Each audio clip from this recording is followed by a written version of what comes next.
Hi.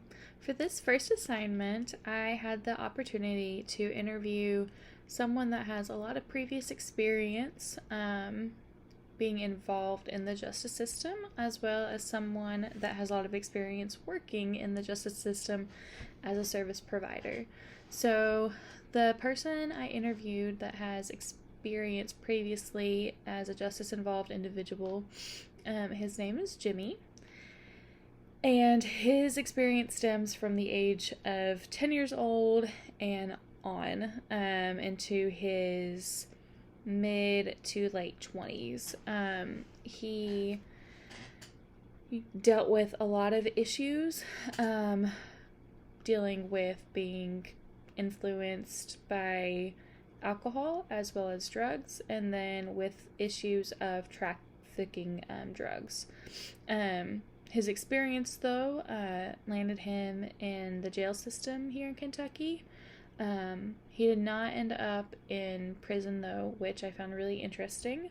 And I mostly found that interesting because the person I interviewed as a service provider is currently a captain in the federal prison system. So I was able to hear from the captain of the federal prison system about, prison policies and procedures and how he overlooks everything and makes sure that, everything is okay, while Jimmy was informing me how the jail system is pretty horrific. He felt that they were pretty much treated like animals, and that was just a really disturbing thing to hear. As someone that is in the field of social work and hearing this from him, who, he's now also in the field of social work, going for his master's in social work as well, and that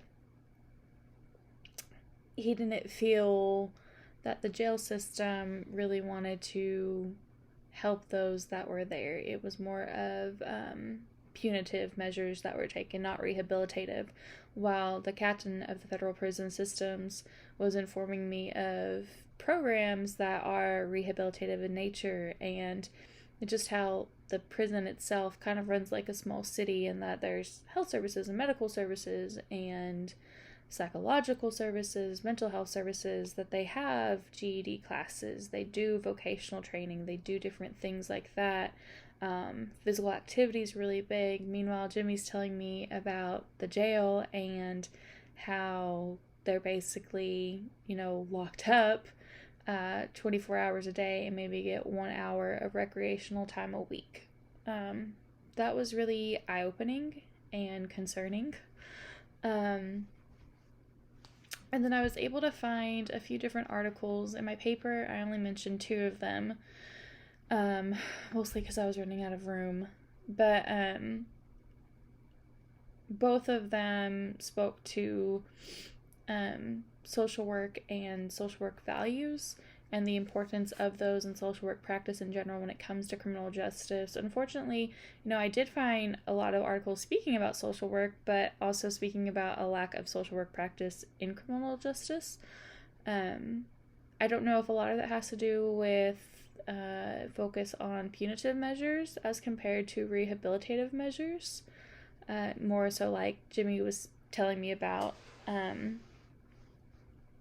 And then the other thing that Jimmy mentioned also was he felt at times that the correctional officers wanted to help the people that were locked up in the jail system, but felt that basically their hands were tied when it came to resources and abilities. And I don't know if that had to do with a lack of understanding maybe from that social work perspective of trying to be rehabilitative, or if it was tied up in, with not having enough money, because that was another thing, is that the federal prison system, they have federal money. The jail system does not have that money coming in, so that's something that I'm definitely trying to think about as well with this, and comparing the two interviews, because they were very different, and how they were being perceived from the service provider compared to the person that actually experienced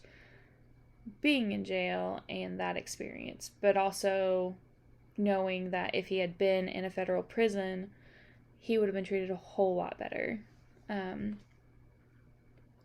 So, just with that information and the information I found, there is such a great need for social work practice in criminal justice and in the justice system, but it just seems that it's not there.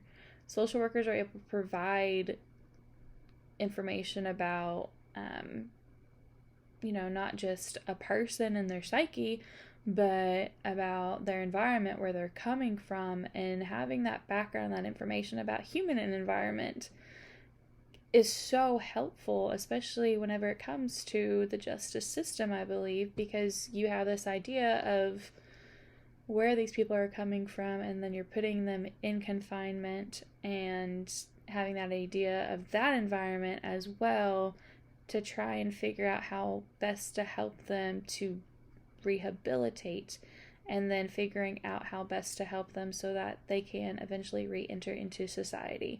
From what Jimmy told me, it seemed that the jail system doesn't really have any way to prepare for re-entry, while the captain of the federal prison system seemed to have some programs in place for that. He even spoke about, I didn't mention it in my paper, but the First Step Act, and where he believes that social workers are going to be imperative for that and needed even more in the federal prison system than they currently are to help with re-entry and rehabilitation.